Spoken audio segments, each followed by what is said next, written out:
Surah Al-An'am kita dah ikuti 3 bulan lepas. Dah 2 kali dalam surah Al-An'am ini bermula dengan Allah Subhanahu Wa Taala menegaskan tentang penciptaan langit dan bumi, menjadikan gelap dan cahaya, menjadikan manusia, menentukan ajal dan seumpamanya, dan dengan bukti-bukti nyata yang Allah telah tunjukkan dan Allah mendedahkan kepada kita tentang sikap orang musyrikin ketika itu yang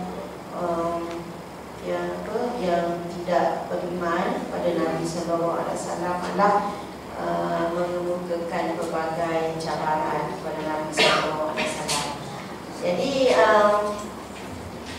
setelah Allah mendedahkan tentang kekuasaannya menjadikan langit dan bumi, menjadikan malam dan siang, gelap dan cahaya, menjadikan diri kita dan menentukan ajal kita, dan bagaimana Nabi sallallahu alaihi wasallam ketika menyampaikan ayat-ayat Allah telah ditentang dan dicemooh, dimain-mainkan oleh musyrikin di Mekah. Dan berbagai kata-kata kesat yang dilemparkan, yang termasuklah menuduh apa yang dibawa oleh Nabi sallallahu alaihi wasallam itu sebagai sihir, mencabar supaya Quran ini diturunkan dalam bentuk yang telah bertulis, mencabar supaya Allah turunkan malaikat sendiri sebagai rasul dan sebagainya. Jadi datanglah ayat yang ke-10 ini, setelah Allah mendedahkan apa yang berlaku itu, maka ayat yang ke-10 ini sebenarnya ayat untuk menghiburkan Nabi sallallahu alaihi wasallam, menyenangkan hati Nabi sallallahu alaihi wasallam. Ya, Allah berfirman, a'udzubillahi minasyaitonir rajim. Walaqad istuhzi'a bi rusulin min qablik fahaqa bil ladzina sakhiru minhum ma kanu bihi yastahzi'un. Maksudnya sesungguhnya rasul-rasul sebelum kamu memang telah dipersenda-sendakan, dipermain-mainkan. Jadi maknanya kalau apa yang Nabi hadapi daripada kaumnya di Mekah tu bukanlah sesuatu yang baru. Maknanya bukan Nabi sallallahu alaihi wasallam sahaja yang berdepan dengan ancaman, tentangan, ejekan, malah begitu jugalah rasul-rasul yang sebelum baginda. Jadi seolah-olah di sini telah menjadi satu sunnah, satu ketentuan. Setiap orang rasul yang membawa utusan daripada Allah Subhanahu Wa Taala, mereka tidak diterima dengan baik oleh semua kaum. Malah mereka berdepan dengan berbagai tentangan dan ancaman. Jadi bila Allah sebut macam tu, artinya secara tak langsung memberikan ketenangan pada Nabi, bahawa maknanya bukan dia seorang kan berhadapan dengan keadaan ini. Saudara-saudaranya dari kalangan Rasul sebelumnya juga berhadapan dengan suatu situasi yang sama. Biasalah kan kita kan, kalau kita kata bukan kita seorang, orang pun macam itu juga kan. Namun begitu, orang yang mempersendakan Nabi sallallahu alaihi wasallam, yang mempermainkan baginda, dia tidak berakhir dengan senang. Maknanya kesudahannya pasti memihak kepada kebenaran. Fahaqa bil ladzina sakhiru minhum ma kanu bihi yastahzi'un. Maka akan menimpa orang yang mempersendakan Nabi sallallahu alaihi wasallam dan rasul-rasul sebelumnya itu apa yang mereka permainkan. Jadi maknanya segala kecaman, ugutan, ancaman, sendaan-sendaan, ejekan yang mereka luahkan ke atas rasul-rasul Allah itu akhirnya tertimpa ke atas diri mereka sendiri. Jadi maknanya ayat ini ada 2 bahagian, ya. Satu bahagian nak sedapkan hati Nabi, ataupun nak hiburkan hati Nabi, nak tenangkan Nabi. Dan satu bahagian ancaman kepada orang yang mempersenda-sendakan Nabi SAW. Jadi pentingnya orang yang sebelum orang yang menentang Rasul-Rasul sebelum Nabi itu tidaklah lebih lemah daripada orang Quraisy itu sendiri. Sebagaimana Allah Subhanahu Wa Taala telah sebut dalam ayat yang ke-6, alam yarau kam ahlakna min qablihim min qarnin makkannahum fil ardi ma lam numakkil lakum. Artinya bangsa yang Allah pernah binasakan sebelum ni, kedudukan mereka lebih teguh, lebih kuat, lebih mantap daripada kedudukan kaum Quraisy. Itu pun tidak ada halangan untuk Allah binasakan mereka. Ya, negeri mereka lebih makmur. Allah sebut wa arsalna as-samaa 'alaihim midrara wa ja'alna al-anhara tajri min tahtihim. Jadi mereka Allah bagi kemewahan yang tak terhingga, yang berlimpah-ruah. Ya, menurunkan hujan, ada sungai-sungai. Maknanya mereka hidup dalam keadaan yang makmur, ya, dengan kekuasaan yang teguh, kedudukan yang mantap dan sebagainya, rezeki yang berlimpah-ruah. Tetapi apabila mereka melakukan dosa, menentang Nabi, fa ahlaknahum bidunubihim, kami binasakan mereka dengan sebab dosa-dosa mereka. Jadi artinya orang yang kedudukan Allah dah beri sebegitu rupa pun, akhirnya mereka akan dibinasakan juga sekiranya mereka melakukan dosa dan menentang Rasul-Rasul. Jadi ini satu peringatan dan ancaman kepada puak-puak Quraisy itu sendiri.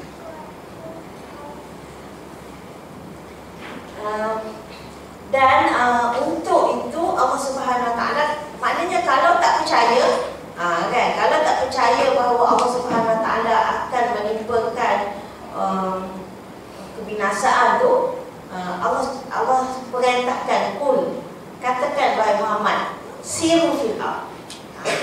Siru fil ard maknanya pergilah mengembara, ya, berkelana, menjelajah, berjalanlah di muka bumi. Siru. Jadi bangsa Quraisy, kita tahu bangsa yang memang selalu berjalan, ya. Li ila Quraisy ila fihim rihlata syita'i was-sayf. Syita musim sejuk, as-sayf musim panas. Mereka memang bangsa yang beraktif, musim panas, musim sejuk. Tapi musafir mereka untuk apa? Musafir mereka adalah untuk mencari kehidupan, untuk berdagang, cari sumber kehidupan lah, kan, berniaga. Tapi di sini Allah Subhanahu Wa Taala suruh berjalan untuk apa? Fa'sumahu. Maknanya tambah satu nilai baru dalam perjalanan. Ya. Sumanzuru kaifa kana aqibatul mukadzibin. Kemudian tengok bagaimana akibat orang-orang yang telah mendustakan. Orang-orang Arab Mekah tu, Quraisy tu, dalam musafir mereka memang mereka menemui tempat-tempat kaum yang telah dibinasakan, kaum Ad, kaum Samud dan sebagainya. Tapi selama ni mereka cuma tengok, kan?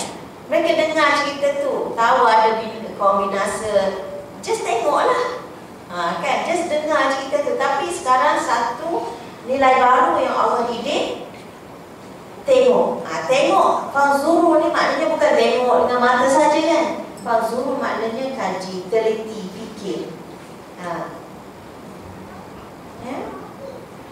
Jadi ini adalah satu tarbiyah daripada Allah Subhanahu Wa Taala, memberi kita satu ufuk baru tentang sejarah manusia, di mana sejarah yang telah lepas itu menjadi bahan renungan dan iktibar kepada kita. Jadi sebelum ni orang tak fikir ni, kan, ini benda baru. Orang Orang pergi nak pergi cari nak berniaga itu, dia tengok kesan, tengok oh macam tu. Jadi kan tak ada kaitan dengan diri kita. Tapi Allah Subhanahu Wa Taala suruh perhatikan apa yang telah berlaku dan ambil iktibar. Kalau kita perhatikan dalam Al-Quran, di tempat-tempat lain Allah sebut ulsiru fil ard fanzuru kaifa kana aqibatul mukazzibin. Tapi kat sini Allah sebut sumanzuru. Kan?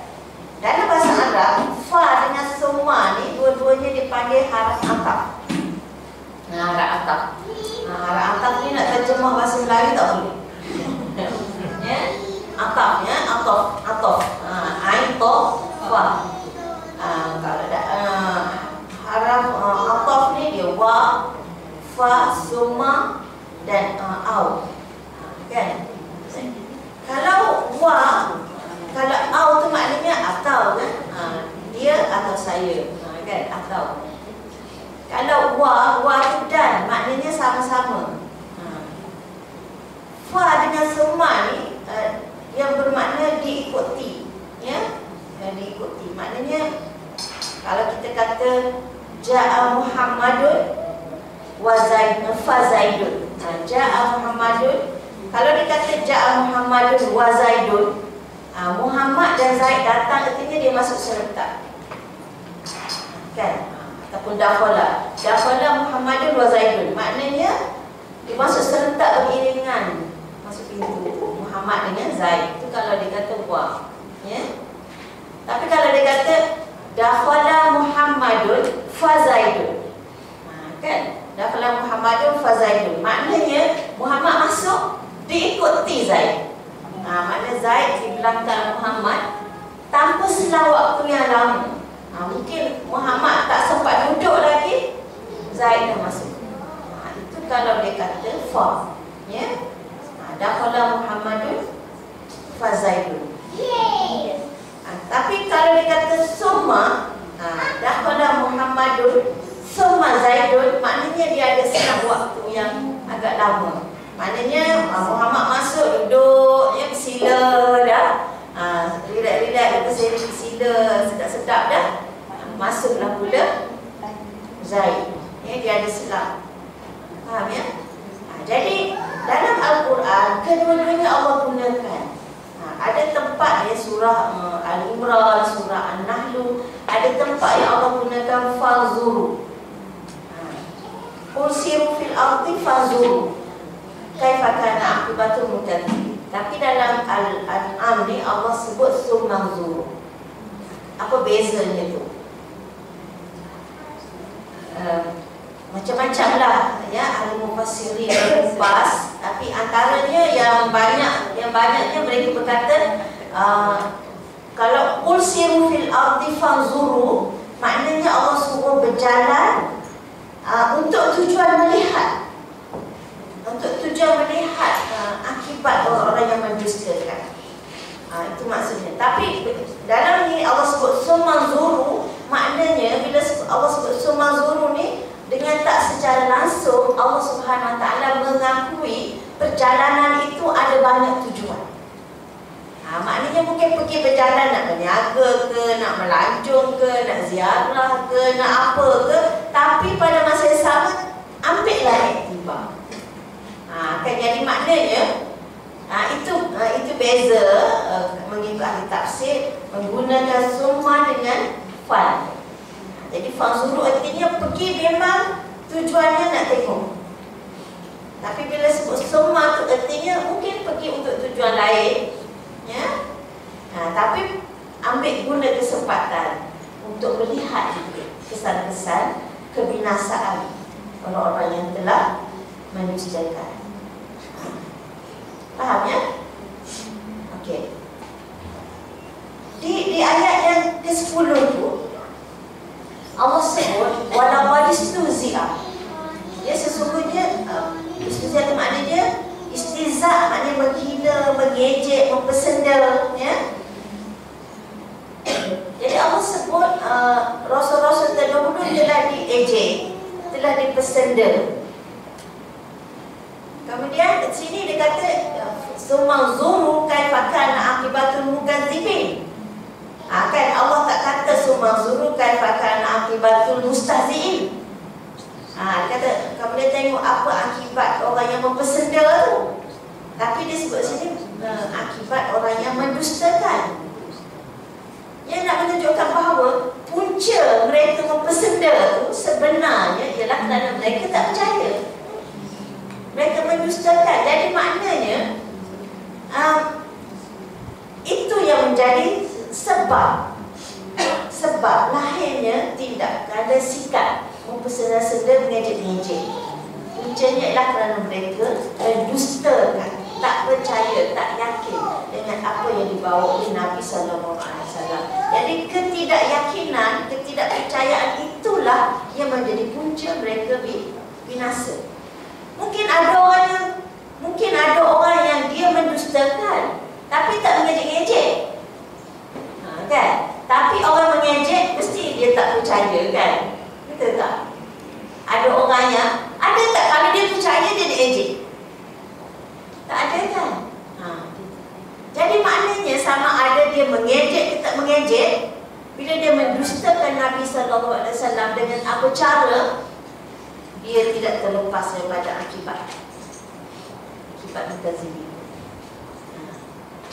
Jadi maknanya kalau Allah kata kaifa kana akibatul mustahziin, akibat orang yang mempersenda, mungkin hanya orang persenda dia kena, kan? Ada ramai lagi orang yang memang mendustakan tapi dia tak persenda-senda. Dia duduk dendam, dia duduk macam-macam buat, kan? Merancang dan menghalang merancang dan sebagainya. Jadi maknanya yang menjadi punca kehancuran, kebinasaan, kemurkaan Allah SWT ialah kerana bukan hanya sekadar mengejek, tapi mengejek itu berpunca daripada mendustakan.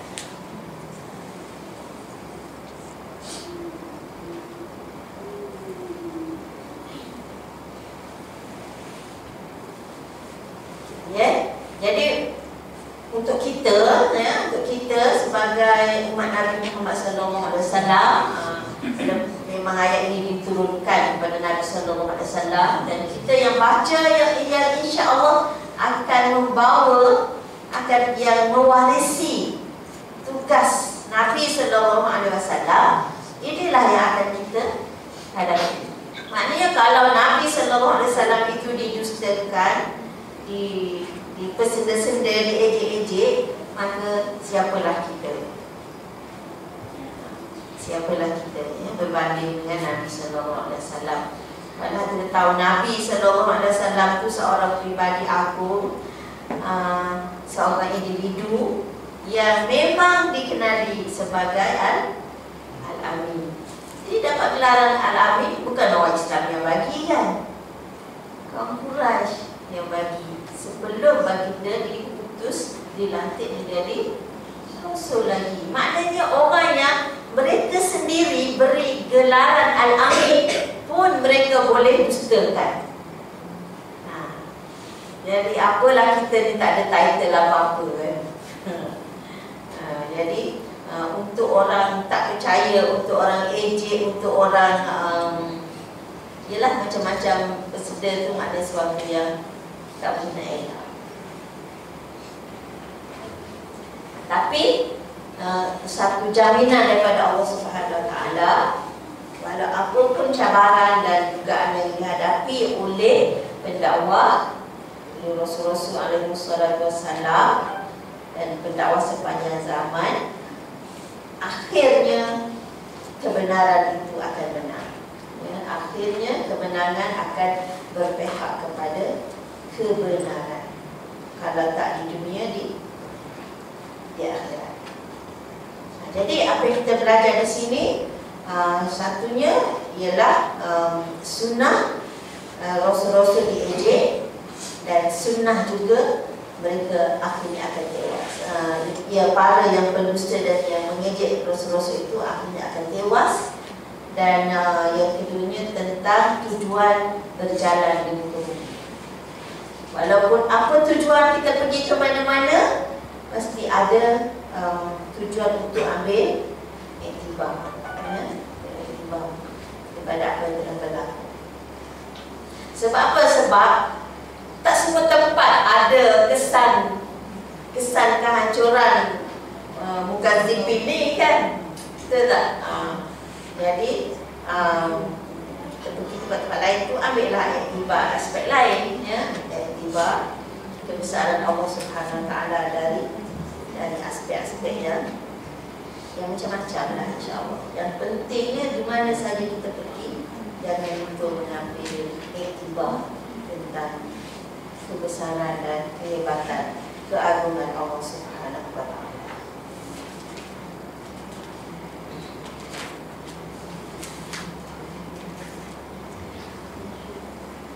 Kemudian seterusnya ayat yang ke-12. Mula daripada ayat yang ke-12 ni macam dia pindah segmen lain. Tapi bukanlah jauh beza daripada yang sebelumnya, ya. Sebab Quran ni kan dia ada macam segmen-segmen kan. Jadi kalau dalam ayat yang sebelum ni, ayat 1 menegaskan kepada kita tentang kekuasaan Allah Subhanahu Wa Taala dari segi penciptaan, ya. Alhamdulillahilladzi khalaqas samawati wal ardh, ya, dari segi penciptaan. Maknanya Allah Subhanahu Wa Taala yang menciptakan langit dan bumi. Wa ja'ala dhulumati wan nur, menjadikan gelap dan cahaya. Wallazi khalaqakum min tin, dia menciptakan kamu daripada tanah. Jadi itu dari segi kekuasaan, kuasa Allah Subhanahu Wa Taala, satu-satunya yang menciptakan langit, bumi dan segala yang ada dalam langit dan bumi. Jadi artinya menegaskan keesaan Allah Subhanahu Wa Taala dan kekuasaannya dari segi penciptaan. Dan yang ini, untuk yang seterusnya ini, dari segi pemilikan. Pemilikan. Jadi artinya dia dah cipta, kemudian dia yang memiliki, kan? Pemilikan. Qul liman ma fis samawati wal ardh. Katakan, wahai Muhammad, liman ma fis samawati wal ardh. Kepunyaan siapa? Ya, li itu maknanya kepunyaan, milik. Yang milik siapa? Ma fis samawati wal ardh. Segala apa yang di langit dan di bumi. Jadi dia melengkapkanlah bahagian yang satu itu kan. Maknanya yang itu menegaskan tentang dia yang menjadikan. Yang di sini pula untuk menegaskan dia yang memiliki kepunyaan dia. Menasabah tak kalau orang tu dia buat sesuatu, dia sesuatu tu hak dia. Kan kita dalam kehidupan kita pun, kalau kita yang mereka kan ada pattern kan. Orang tak boleh ambil ya. Kena bayar apa semua kan. Hak cipta orang kata. Hak cipta. Tak boleh nak. Kalau benda yang orang lain cipta, kita tak boleh nak dakwa hak kita kan. Itu hak dia. Jadi itu sesuatu yang senang untuk kita faham.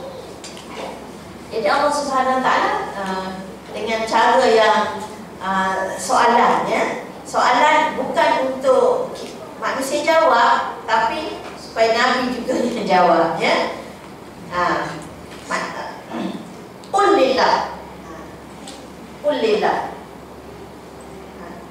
Okey, jadi Allah datangkan dengan satu soalan. Qul, katakan, wahai Muhammad, tanya mereka, siapa yang memiliki apa yang ada di langit dan di bumi? Ada tak jawapan lain? Mereka sebenarnya orang yang kita tahu ini orang musyrik di zaman Nabi Sallallahu Alaihi Wasallam. Dalam ayat-ayat lain banyak Allah kemukakan apabila mereka ditanya, mereka pun jawab Allah. Mereka pun jawab Allah. Maknanya memang tidak ada jawapan lain. Tak ada seorang pun berani nak mendakwa, nak mengaku bahawa dia punya langit dan bumi dan segala apa yang ada di dalamnya. Dan bila disebut segala apa yang ada di dalamnya, termasuk diri kita, kan? Diri kita ni adalah antara yang termasuk dalam antara langit dan bumi ni. Ma fis samawati wal ard, apa yang di langit dan di bumi. Maknanya apa yang ada di langit, apa yang ada di bumi dan di antara keduanya. Masuk dalam diri kita. Jadi jangan fikir tu matahari Allah punya, bulan Allah punya, bintang Allah punya, kan? Udara Allah punya. Tapi kita ni siapa punya? Kan? Allah punya. Jadi bila kita kata Allah punya, maknanya kepunyaan Allah, artinya ada tuan, kan? Ada tuan. Maknanya kita ni ada tuan. Kita ni milik dia, hak dia. Jadi bila kita kata ada tuan ataupun ada pemilik, maka dengan sendirinya kita boleh faham kita tak bebas mengendalikan. Kalau kita pun kata tu ada tuan dia tu, kan? Bila kita kata ada tuan, kita berani tak nak usik suka hati kita? Tak boleh, kan? Macam kita pergi rumah orang lah, kita berkenan tak berkenan macam mana pun, rumah tu setting dia, kecak dia ke apa, ataupun dia suruh kita duduk sekejap, dia pergi haji ke apa, kan? Boleh kita nak buat apa-apa kat rumah tu? Tak boleh, sebab bukan rumah kita, kan? Jadi macam itulah, maknanya kita macam ni, kita ni milik Allah. Kita berkenan tak berkenan macam mana pun kita tak pernah lah hidup ni kerek sangat lah, kan? Kan, operate dia mancung ke apa, mana boleh, kan?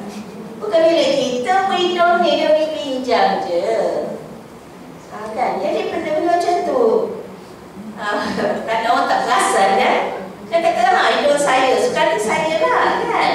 Boleh, bukan kita punya. Ma fis samawati wal ard, lillah, kul lillah, kan? Milik Allah, kan? Kata, suka hati saya lah, nak dedah ke tak nak dedah rambut saya, kan? Tak boleh, dia rambut kita pun bukan kita punya. Abang kata tutup lah, kan? Macam tu. Kita kiaskan, kalau benda tu bukan kita punya, memang kita tidak ada kebebasan untuk mengendalikannya ikut suka kita. Ikut suka aku, ISA, kan?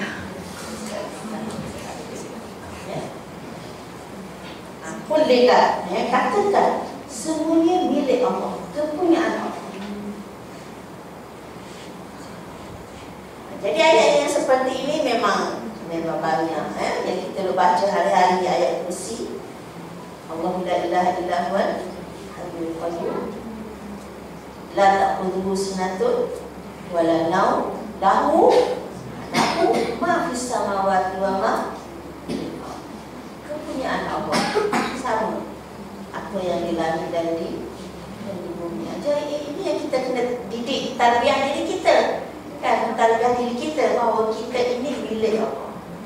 Langit milik Allah, bumi milik Allah, dan segala yang ada di langit dan di bumi adalah milik Allah Subhanahu. Dia sahaja pun lillah, tak ada dah lillah wa apa-apa, tak ada. Dan pun katakan lillah, kepunyaan Allah semata-mata, kepunyaan Allah sahaja. Dan kita tengok betapa Allah Subhanahu Wa Taala apabila dia menegaskan bahawa langit dan bumi dan segala apa yang ada di dalamnya adalah miliknya, dia terus sebut lepas tu kata ba'ala nafsihi rahmah. Kata ba'ala nafsihi rahmah maknanya kata bahasa kita gunakan kutiba alaikumus siyam, ya. Apa makna? Diwajibkan ke atas kamu puasa. Jadi maknanya kataba ni maknanya tulis, telah tulis. Tapi setelah diterjemah, kenapa kita tak terjemah ya ayyuhallazina amanu kutiba alaikumus siyam, wahai orang yang beriman, ditulis untuk kamu puasa, kan? Kalau nak terjemah kataan kataba ditulis, maknanya ditulis untuk kamu puasa, mungkin kita tak faham dah, kan? Tapi maksudnya diwajibkan puasa. Jadi di sini Allah kata kataba ala nafsi ar-rahmah. Allah tulis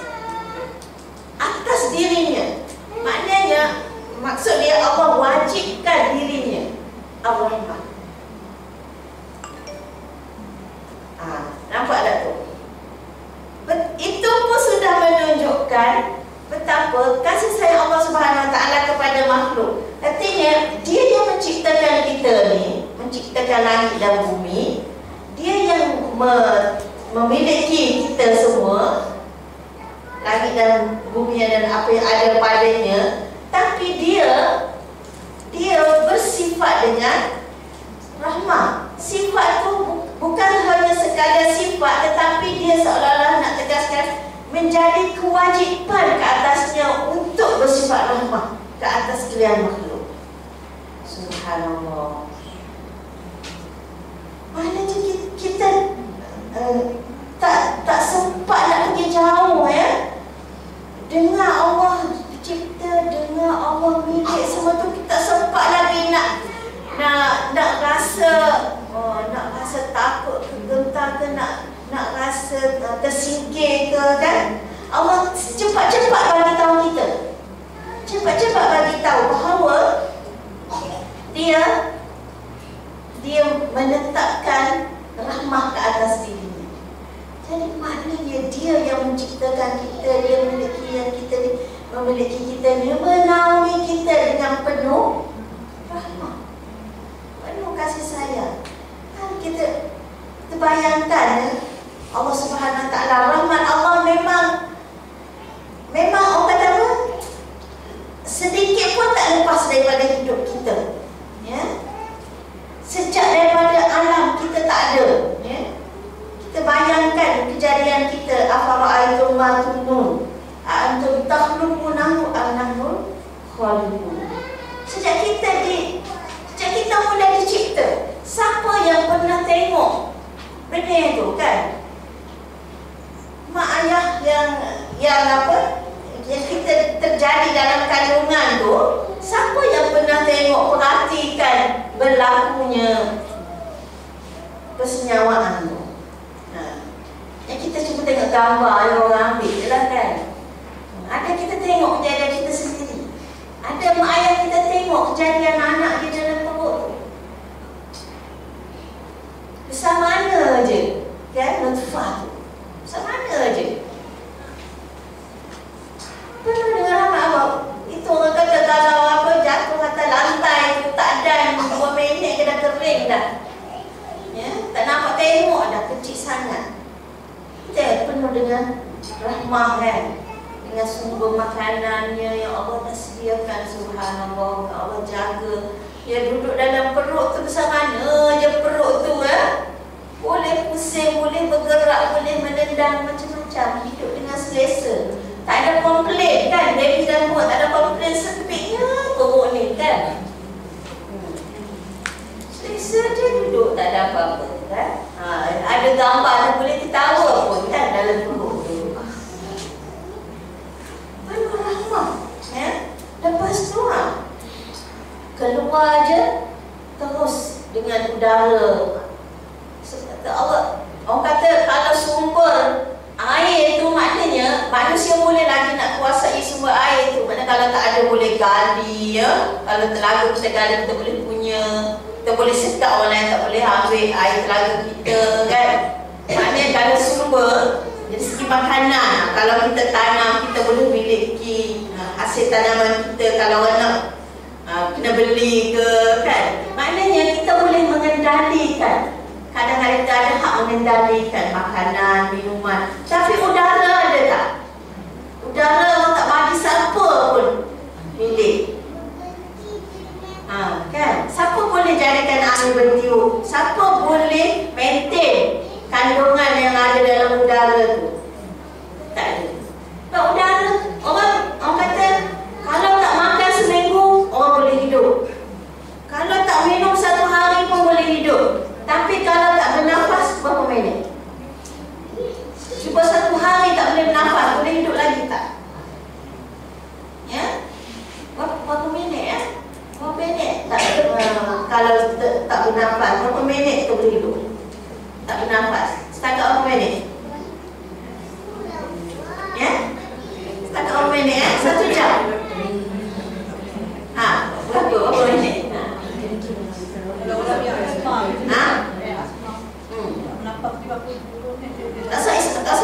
Asma lah. Asma lah. Orang tak ada asma macam kita ni. Tak yang nombor. Okey, tak apalah apa asma ke tak asma ke. Ya. Berapa minit kita boleh hidup tanpa bernafas. Kalau tak makan seminggu boleh lagi tak? Boleh ya. Kalau tak minum dalam baik. Maknanya kalau tak bernafas tak ada satu hari. Tapi itulah ya. Sama Allah sebab itu tak ada Allah tak izin siapa pun mengendalikan udara ni. Kalau Allah bagi can, ada manusia yang boleh mengendalikan udara ni. Ramai orang mana dia lah. Okey. Rahmah jadi penuh dengan rahmat. Dan kehidupan kita ni semuanya adalah dinaungi rahmat Allah Subhanahu Wa Taala dengan penegasan daripada Allah Subhanahu Wa Taala, dan dia pula sudi bagi tahu kita. Sudi bagi tahu kita. Kalau kita ni siapalah kan? Siapalah kita? Siapalah kita ni, makhluknya yang hina-hina ni, untuk dia bagi tahu kita tentang dia telah menulis rahmah ke atas dirinya. Kita pun peduli kan? Tapi itulah rahmah dia. Kan? Rahmah dia. Memang dia sayangkan kita, sayangkan makhluknya. Dia limpahkan dengan penuh kasih sayang. Itulah Allah. Itulah Tuhan yang menciptakan, dan itulah Tuhan yang memiliki. Sayang kita. Jadi kalau dengan apa dasarnya prinsip ini, maknanya segala suruhan dan larangan semuanya adalah kerana kasih sayang dia. Hatta ujian-ujian, bala-bala yang ditimpakan ke atas kita, yang kadang-kadang orang nampak bala itu azabkan, tapi sebenarnya itu adalah sebahagian daripada manifestasi rahmat Allah Subhanahu Wa Taala. Kadang-kadang kita tengok, malah kesiannya kena tembak ya. Ada kesiannya kena bom. Mana Allah Subhanahu Wa Taala yang penyayang ni? Ya. Tapi percayalah, semuanya itu adalah manifestasi rahmat Allah Subhanahu Wa Taala. Ada rahmat di sebalik itu yang mungkin kita tahu dan banyak yang kita tak tahu ya. Dan mungkin yang kita tahu, Allah nak bagi syahid lah kan. Kita tahu syahid itu memang dah terus syurga. Itulah ramai yang kita nampak. Memang Allah nak anugerahkan syahid pada mereka. Kan? Tapi kita tak nampak, banyak lagi rahmat sebab itu. Tak pun nak bagi rahmat untuk kita berjihad. Tak dapat syahid pun dapat pahala berjihad. Tak berjihad pun dapat pahala berdoa. Kan? Itu pun ramah juga.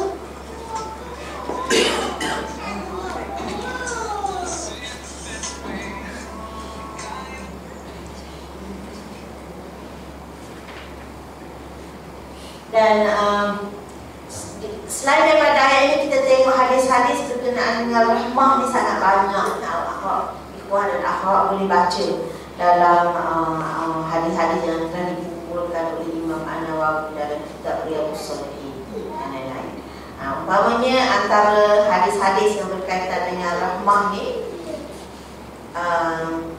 hadis yang dikeluarkan oleh Al-Bukhari dan Muslim daripada Abu Hurairah radhiyallahu anhu, katanya Rasulullah sallallahu alaihi wasallam bersabda, apabila Allah Subhanahu wa taala telah menciptakan makhluk, maka dia menulis di dalam kitab di sisinya di atas arasy, inna rahmati sabaqat ghadabi, sesungguhnya rahmatku mendahului kemurkaanku. Ya. Jadi sebab itu kita tengok Kita kalau kata hama bercita-cita nak buat baik tapi tak jadi buat, dia dah bagi satu pahala. Kalau dah buat, dia bagi 10 kali ganda. Tapi kalau kita ada hasrat, ada cita-cita nak buat jahat, dah tu dia dosa, belum tulis.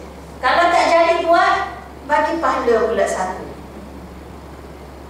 Dan kalau buat betul apa yang dihasratkan tu, baru bagi 1 dosa. Itu pun rahmat Allah, di mana keampunan dia mendahului kemungkaran. Baru rancang-rancang nak buat jahat, selagi tak buat, tak bagi dosa lagi. Tak jadi buat, bagi pahala pula.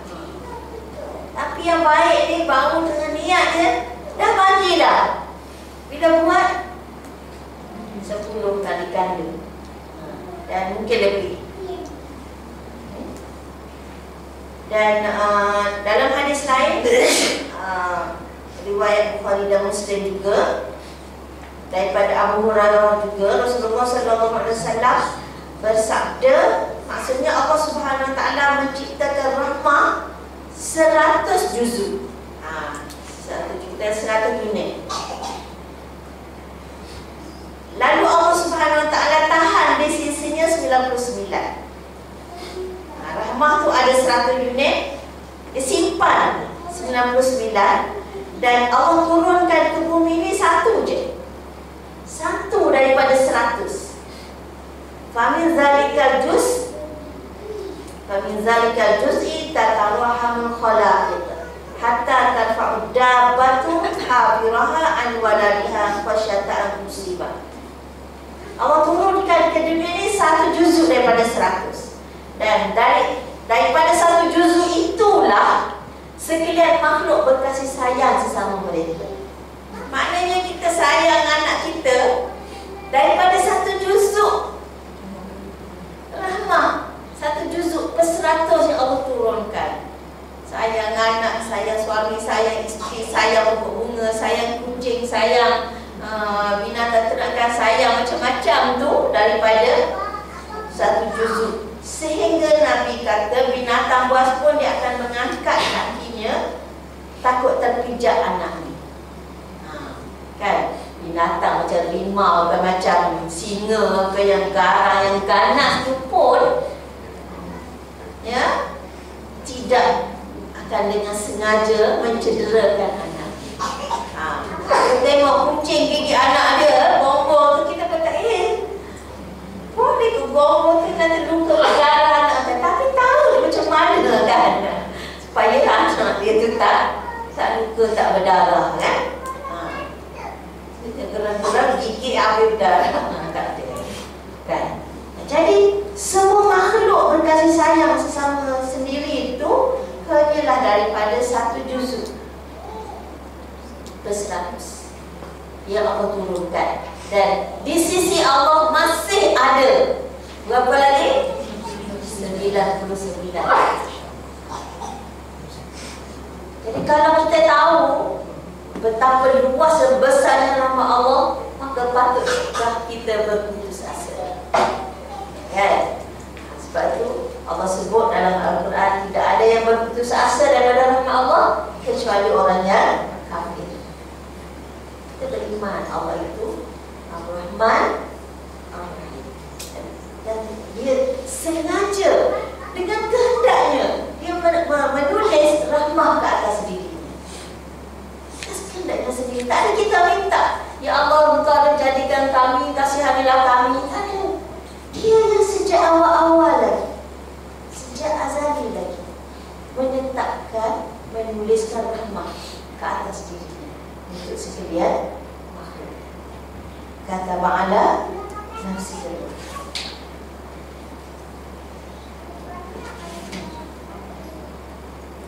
La yajma'annakum ila yaumil qiyamah la raiba fihi. Dan di antara tanda rahmah juga, Allah akan menghimpunkan kita pada hari kiamat yang tidak ada keraguan tentangnya. Sebab antaranya yang jelasnya, kalau setakat dunia ini ada yang kita tak jelas rahmatnya. Kadang-kadang tengok orang jahat lepas, orang baik kena dera, kena siksa, kena penjara, ya. Mana nampak rahmat Allah kat situ? Memang ada rahmatnya, tapi lebih ketara nanti apabila bangkitnya pada hari kiamat.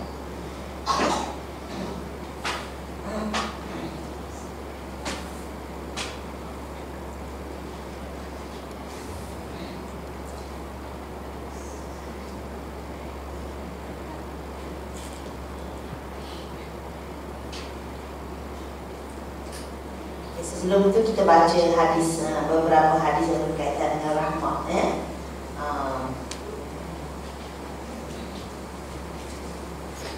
daripada Umar bin Khattab radhiyallahu anhu. Qudima ala Rasulillah sallallahu alaihi wasallam bisagir. Fa idza ra'atun min as-sabyi tas'a qad tahribu sadiha. Iz wajadat sabiyan bisab fa akhazathu fa alzaqathu bi batniha fa adha'athu. Fa qala sallallahu alaihi wasallam, atarawna hadhil mar'ah qarihah walidaha fi an-nar? Qulna la wallahi wa hiya taqdiru ala alla tafrahu. Qala fa Allah ta'ala arhamu bi'ibadihi min hadhihi biwaladiha. Juga diriwayatkan oleh Bukhari dan Muslim. Kata Umar radhiyallahu anhu, dibawa datang kepada Nabi sallallahu alaihi wasallam dengan tawanan-tawanan. Di dalam satu peperangan lah, ya, berarti peperangan adalah tawanan-tawanan. Dan di antara tawanan itu terdapat seorang perempuan. Dia kata perempuan ni dia dah perah susu dia. Mungkin dah tak jumpa anak dia berapa lama, wallahu alam, dah bengkak susu agaknya, dah perah dah susu. Tiba-tiba dia jumpa anak dia, anak yang masih menyusu. Bila dia jumpa anak dia di kalangan yang kena tawan itu, dia jumpa je anak dia, dia terus sampai anak dia, peluk dan terus susukan anak. Jadi sebenarnya menyaksikan, ya, bagaimana sikap ibu yang mungkin beberapa hari tak jumpa anak, sudah bengkak, macam mana kita dapat bayangkan lah macam mana keadaan dia jumpa anak, peluk terus anak tu menyusu. Jadi dalam keadaan itu Nabi SAW pun bertanya kepada para sahabat radhiyallahu anhum, apa pendapat kamu? Adakah perempuan itu akan mencampakkan anaknya ke dalam api? Tak usah dalam api lah kan, campak yang itu dibalik pun kan. Qulna, maka kami menjawab, tidak demi Allah. Walaupun dia mungkin dia mampu untuk berbuat demikian. Kalau dia boleh buat pun, dia tak akan buat. Jadi apa yang Rasulullah nak ajar? Rasulullah kata, Wallahu ta'ala, maka Allah Subhanahu wa ta'ala arhamu bi'ibadihi min hadhihi biwaladiha. Maka Allah Subhanahu wa ta'ala lebih sayangkan hamba-Nya daripada perempuan itu sayangkan anaknya. Maknanya perempuan tu tidak akan sama sekali sengaja mencampakkan anaknya ke dalam api, walaupun dia mampu berbuat demikian. Jadi Allah Subhanahu wa ta'ala lebih sayangkan hamba-Nya daripada perempuan itu sayangkan anak. Jadi macam mana seorang ibu dia tidak sanggup untuk menyakitkan anaknya dengan apa cara, secara sengaja, walaupun dia boleh buat, begitulah Allah Subhanahu wa ta'ala tidak akan menyakiti hamba-Nya, kerana dia lebih sayangkan hamba-Nya daripada seorang ibu sayangkan anak. Dan sayangnya ibu pada anak tu pun masih dalam lingkungan 1/100 yang Allah berikan. masih dalam lingkungan 1/100.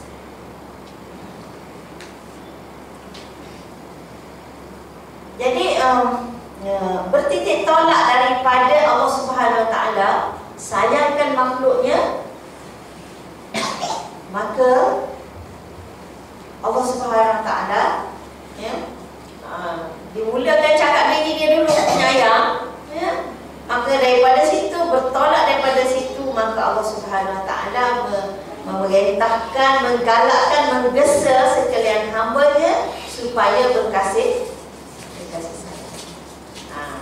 Jangan kata macam mana kasih sayang 1% je kan. Tak ada kan. 1% pun dah berapa punya luas, ya. Dalam satu hadis saya tengokkan daripada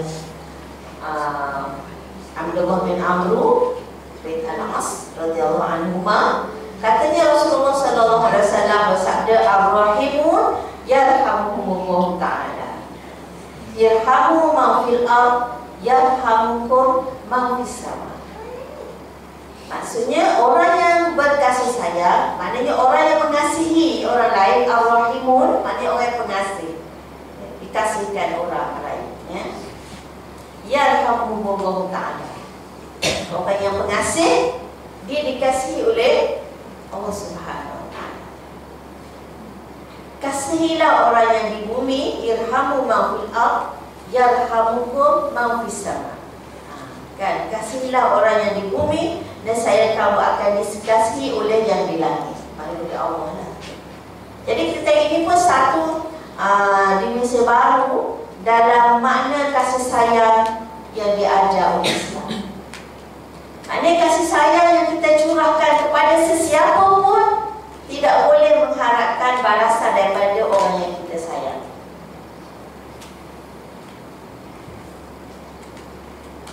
Nak harap apa? Kasih sayang daripada Allah Subhanahu Wa Taala. Dia tak kata kalau kamu harap dia sayang kamu, sayang dia dulu. Tak. Dia tak sayang kita pun tak apa. Sebab yang lebih besar sayang kita. Ya. Ar-Rahimun yarhamukumullah. Yarhamu man fil ard yarhamukum man fis sama. Itulah matlamat kita. Iyyaka na'budu wa iyyaka nasta'in. Hanya Engkau yang kami sembah. Inna salati wa nusuki wa mahyaya wa mamati lillahi rabbil alamin. Hatta dalam berkasih sayang pun bukan matlamat kita supaya dia balas dengan kasih sayang yang sama. Matlamat kita ialah kasih sayang Allah Subhanahu Wa Taala. Jadi tak ada makna tepuk sebelah tangan. Kan? Tak ada bertepuk sebelah tangan. Sentiasa dua belah tangan. Kasih je Allah terus balas. Jangan risau, jangan bimbang, ya? Sayang je Allah terus sayang. Ar-Rahimun yarhamuhum. Orang yang pengasih, orang yang penyayang, Allah akan sayang. Jangan risau, tak ada orang nak balas sayang kita. Itu maknanya dah matlamat tak betul, kan? Dah tak betul. Inna salati wa nusuki wa mahyaya wa mamati lillahi rabbil alamin. Kita lihat daripada Nabi sallallahu alaihi wasallam, apabila Allah Subhanahu Wa Taala menegaskan kata ba'ala nafsihil rahmah.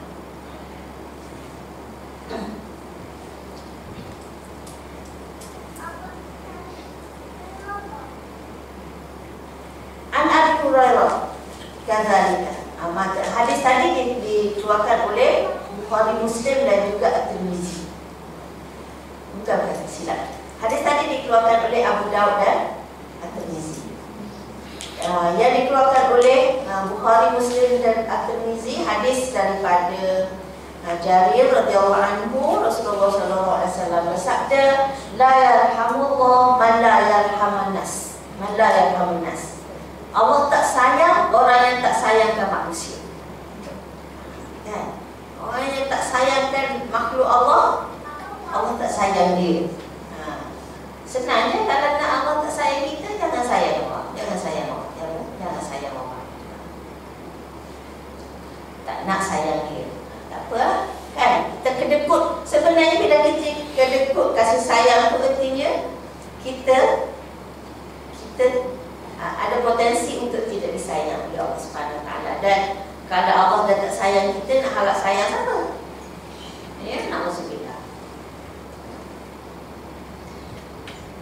Dan daripada Abu Hurairah radhiyallahu anhu katanya, qabbala Rasulullah sallallahu alaihi wasallam Al-Hasan bin Ali radhiyallahu anhuma wa indahu Al-Aqra' bin Habis. Faqala Al-Aqra', inna li asharah minal walad ma qabbaltu minhum ahadan. Fanazara ilahi Rasulullah sallallahu alaihi wasallam thumma qala man la yarham la yurham. Daripada Abu Hurairah katanya Rasulullah sallallahu alaihi wasallam mencium cucunya Hasan bin Ali radhiyallahu anhuma. Ketika itu di sisi Rasulullah ada seorang sahabat bernama Al-Aqra' bin Habis.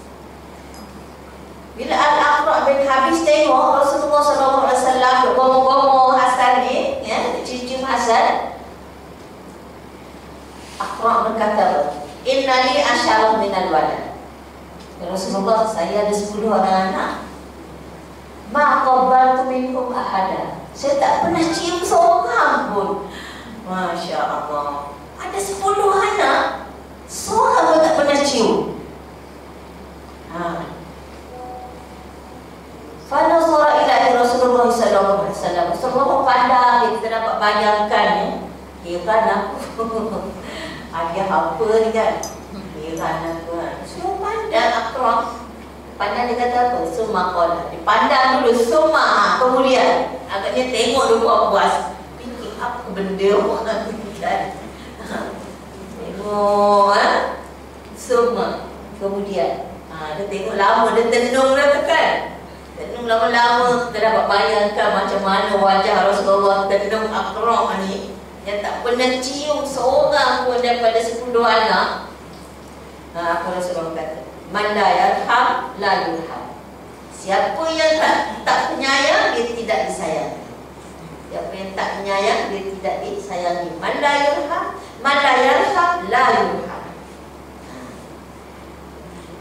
Di Arabnya eja sama je. Ya, yarham dengan yurham tu ya raham mim. Kata belajar ni tak pernah baca apa tu kan. Satu man la yarhamu la yurhamu. Yarhamu maknanya dia penyayang, yurhamu disayang. Jadi siapa yang tak sayang, dia tak disayang. Jadi cium tu adalah tanda sayang. Kita tengok budak bukan anak kita pun nak cium kan. Yang anak sendiri tak cium, 10 orang. Ya Allah, macam mana punya hati ni kan. Ya. Jadi itu. Ya, jadi fitrahnya manusia tengok baby, tengok budak-budak, memang tak boleh tahan. Sekali tak cium, tak puas. Ya. Tadi harap-harap cium budak pun dapat pahala kan, mengharap sayang Allah Subhanahu Wa Taala.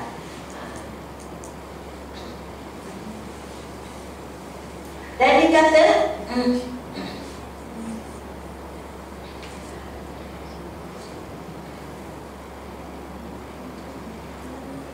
dan ajaran Nabi Sallallahu Alaihi Wasallam dalam berkasih sayang ini tidak terbatas kepada kasih sayang sesama manusia sahaja.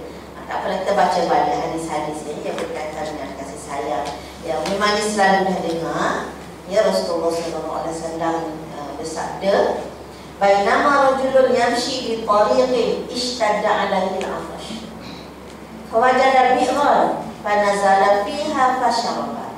Thumma kharaja wa idza kalbun yalhath ya'kulu thura min al-'atash." فقال الرجل لقد بلغ هذا الكلب من العطش مثل الذي كان بلغ منه فنزل البئر فملأ خفه ماء ثم أمسكه بفيه حتى رقي فسقى الكلب فشكر الله تعالى له فغفر له.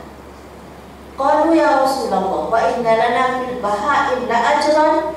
Qala fi kulli kabidin ratbatin ajr. Fi kulli kabidin ratbatin ajr. Akhrajahu Malik wa Syaikhon. Diriwayatkan oleh Malik dan Syaikhon, ya, Bukhari dan Muslim. Ini adanya selalu dengar, nanti terjemah sikit je dah faham dah, Mungkin belum terjemah lagi dah faham dia agak-agak tu. Ada kangkung tu apa? Anjing kan. Jadi dia kata seorang lelaki dia sedang berjalan di satu jalan dan dia berasa sangat haus. Jalan-jalan di hausnya, jumpalah sebuah perigi. Dia pun turun dalam perigi tu, dia minum. Dia tak ada timba lah ni, ya. Tak ada timba, turun minum dalam perigi tu. Kemudian dia pun naik, keluar daripada perigi tu. Bila dia keluar, tiba-tiba dia ternampak seekor anjing yang sangat haus. Maknanya duduk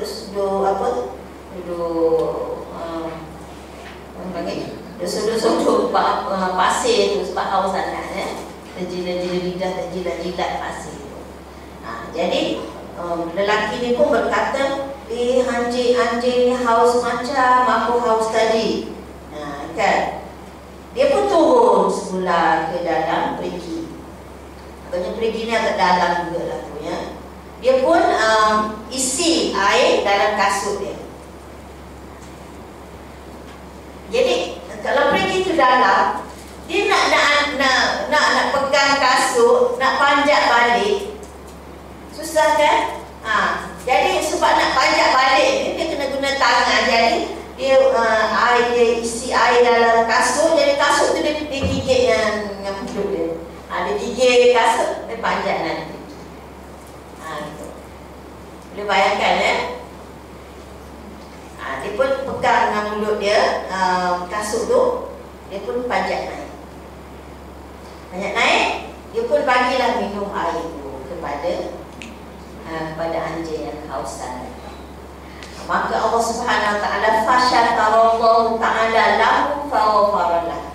Maka Allah berterima kasih kepadanya, lalu Allah ampunkan dosanya. Nabi sallallahu alaihi wasallam tak ceritalah apa dosanya kat sini, kan? Tapi maknanya kerana menolong seekor anjing kehausan pun Allah ampunkan dosa. Dan kita dapat bayangkan kesukaran dia nak tolong. Maknanya kalau orang yang bukan ada rasa pengasih, kan, peduli apa anjing, tak, lepas tu bukannya senang. Kau nak turun ambil air tu, dengan tak ada timba, tak ada apa, dia nak minum sendiri, bolehlah dia turun dalam tu minum je lah, kan? Kan nak cebok dengan apa? Tak ada kasut dia. Nak buat naik kasut pun susah, gigit yang mulut dia. Kita nampak kan kesungguhan tu yang tidak akan dilakukan kalau orang yang tidak ada rasa kasih sayang. Jadi memang layak dia diampunkan dosa oleh Allah Subhanahu Wa Taala. Sahabat pun bertanya, ya Rasulullah, wa inna lana fil bahaim la ajran. Sahabat pun tercengang juga. Ya Rasulullah, dia kata kita dapat pahala ke tolong haiwan? Kan? Rasulullah kata, ya, setiap hati yang berdenyut, yang hidup, yang basah ada pahala. Maksudnya tolong apa saja makhluk yang kabida rutbah, maknanya hati yang basah, yang hidup lah, kan? Hati yang hidup akan ada pahala. Itu daripada kasih sayang Allah Subhanahu Wa Taala.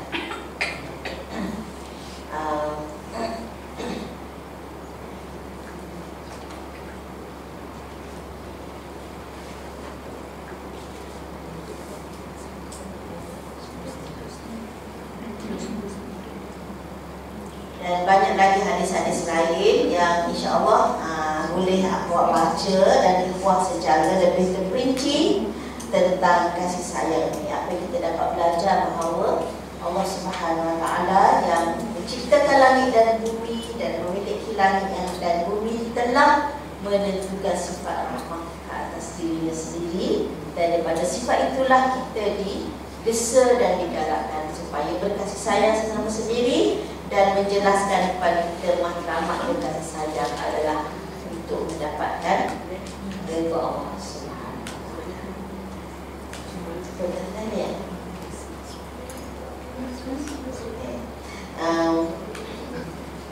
Apa nak kata tadi ya? Ya, mungkin kita boleh berhenti kat sini dulu. Okey, sikit je lagi ya. Dan hal kasih sayang ini juga kita dapat dapat perhatikan di mana Al-Quran ini sendiri pun dimulakan dengan ayat Bismillahirrahmanirrahim. Ini Allah Subhanahu Wa Taala dalam ayat yang pertama memperkenalkan dirinya kepada kita melalui kitab sucinya ini dengan sifat Ar-Rahman Ar-Rahim.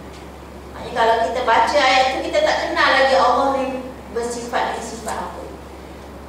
Dia tak kata Bismillahil-Khaliq ke, Bismillahil-Qadir ke, ya Bismillahil-Alim ke, kan? Bismillahirrahmanirrahim. Kemudian Alhamdulillahirabbil alamin, tegaskan balik Ar-Rahman. Dalam Asmaul Husna pun kita tengok sifat pertama pun Ar-Rahman Ar-Rahim, kan? Wallahul ladzi la ilaha illa huwa Ar-Rahman Ar-Rahim. Jadi maknanya sifat Ar-Rahman Ar-Rahim, sifat Rahman ini merupakan sifat yang paling Allah tunjukkan kepada kita. Jadi insya-Allah maknanya ummah manusia yang bertuhankan Allah Subhanahu Wa Taala yang Maha Pengasih, Maha Penyayang, yang penuh rahmat ini sepatutnya ummah yang penuh dengan kasih sayang. Sebagaimana pernah diceritakan Amr bin Al-As ya, ketika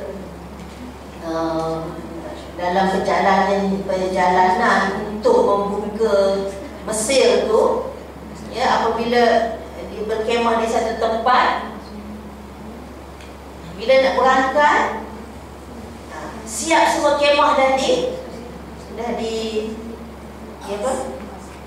dikemas, tinggal satu kemah lagi, kemah besar sekali, tak kemas lagi.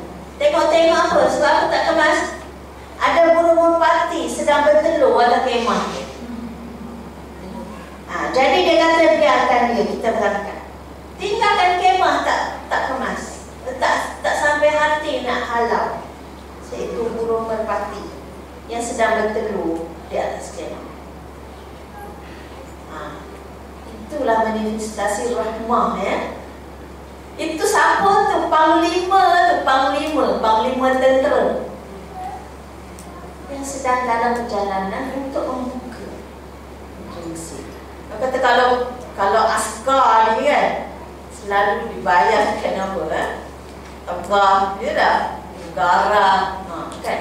Macam mana seorang panglima hatinya begitu lembut dengan seekor burung.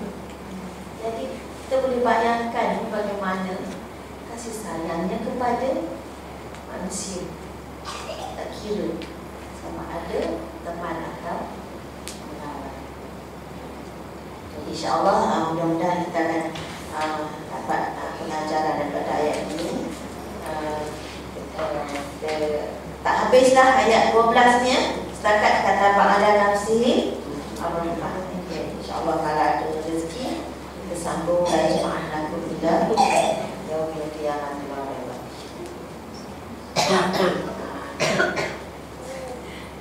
Assalamualaikum warahmatullahi wabarakatuh. Assalamualaikum warahmatullahi wabarakatuh. Alhamdulillah, panjang lebar tentang rahmat ni menunjukkan bahawa